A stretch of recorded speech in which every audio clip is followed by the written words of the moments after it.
নমস্কার বন্ধুরা, পিঙ্কি কিচেনে সবাইকে স্বাগত। আজকে আপনাদের সাথে শেয়ার করব শুশনি শাকের রেসিপি। শুশনি শাক তো এখন সব সময়ই পাওয়া যায়, কিন্তু বর্ষাকালে একটু বেশিই পাওয়া যায়। মাঠে ঘাটে কিংবা পুকুরেতে শুশনি শাকটা একটু বেশিই হয়। তাহলে ভিডিওটা শুরু করা যাক বন্ধুরা। ভিডিওটা সম্পূর্ণ দেখার অনুরোধ রইল। প্রথমেই আমি এক ঝুড়ি কিন্তু শুশনি শাক নিয়ে নিয়েছি। শুশনি শাকটাকে বেছে ধুয়ে পরিষ্কার করে ঝুড়ির মধ্যে রেখে দিয়েছি। এবারে ফ্রাইং প্যানের মধ্যে আমি দিয়ে দিলাম 2 থেকে 3 চামচ মতো সরিষার তেল। তেল খুব ভালোভাবে গরম হয়ে গেছে। এবারে তেলের মধ্যে দিয়ে দিলাম হাফ চামচ মতো কালো জিরে, আর দিয়ে দিচ্ছি 2-3টে চিরা কাঁচা লঙ্কা। কালো জিরা আর কাঁচা লঙ্কাটা ভেজে নিয়ে দিয়ে দিলাম একটা ছোট সাইজের পেঁয়াজ কুচি। পেঁয়াজটা দিয়ে একই সাথে খুব ভালো করে আমি একটু ভেজে নিচ্ছি। আর আপনারা যারা নিরামিষ খেতে পছন্দ করেন তারা এই পেঁয়াজটা বাদ দিয়েও কিন্তু রান্নাটা করতে পারেন। আর কালো জিরের পরিবর্তে এখানে কালো সরিষার ফোড়ন দেবেন, তাহলে খেতে বেশি ভালো লাগবে নিরামিষ যারা। আর যারা আমিষ খান তারা এইভাবে করবেন, গরম ভাতের সাথে অসাধারণ লাগে। পেঁয়াজটা ভেজে নিলাম, ভেজে নিয়ে এবার দিয়ে দিচ্ছি শুশনি শাকটা। শুশনি শাকটা দেওয়ার সময় আঁচটা একটু কমিয়ে রেখেছি, দিয়ে শুশনি শাকটা দিয়ে দিয়েছি। দেখুন কতটা পরিমাণে শুশনি শাক দেখাচ্ছে ফ্রাইং প্যানটাতে। এটা কিন্তু কমে একদম অল্প হয়ে যাবে।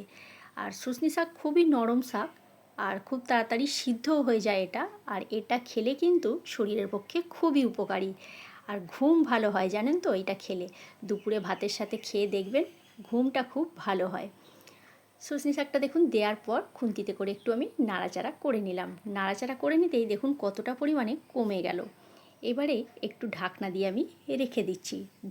বন্ধুরা, আমার এই ছোট ছোট ভিডিও রেসিপি আপনাদের যদি ভালো লেগে থাকে ছোট্ট একটা লাইক করবেন, কমেন্ট করে বলবেন রেসিপি কেমন লাগলো। যদি ভালো লেগে থাকে বন্ধুবান্ধবদের সাথে শেয়ার করে দেবেন।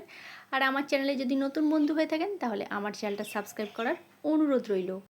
আর পাশে থাকা বেল আইকনটা অবশ্যই প্রেস করে দেবেন, তাহলে কি হবে, যখন কোনো নিত্য নতুন আমি ভিডিও আপলোড করব সাথে সাথে নোটিফিকেশান আপনাদের কাছে পৌঁছে যাবে।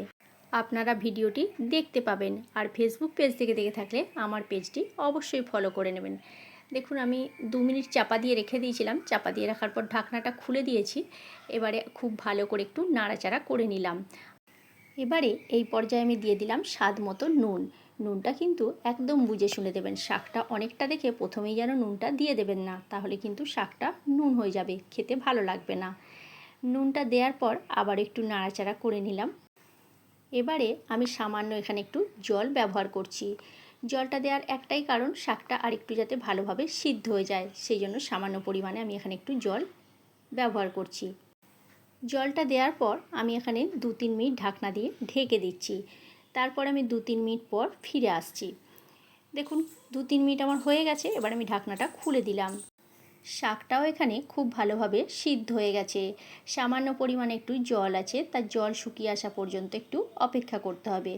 একটু মিডিয়াম হিটে শুকনো শুকনো করে এটাকে ভেজে নিতে হবে। আর গরম গরম ভাতের সাথে খেয়ে দেখবেন এইভাবে বানিয়ে, অসাধারণ লাগে বন্ধুরা। একবার হলেও রেসিপিটা ট্রাই করবেন, আশা করছি ভালোই লাগবে। দেখুন আমার ভাজা হয়ে গেছে, এবার আমি নামিয়ে নিচ্ছি। কেমন লাগলো রেসিপিটা অবশ্যই কিন্তু কমেন্ট করে জানাবেন। আর ভালো লাগলে বন্ধুবান্ধবদের সঙ্গে অবশ্যই একটা শেয়ার করে দেবেন। আজকের মতো তাহলে এইখানেই বন্ধুরা। নেক্সট নতুন কোনো ভিডিও নিয়ে আবার ফিরে আসছি আগামীকাল। ভিডিওটা সম্পূর্ণ দেখার জন্য ধন্যবাদ।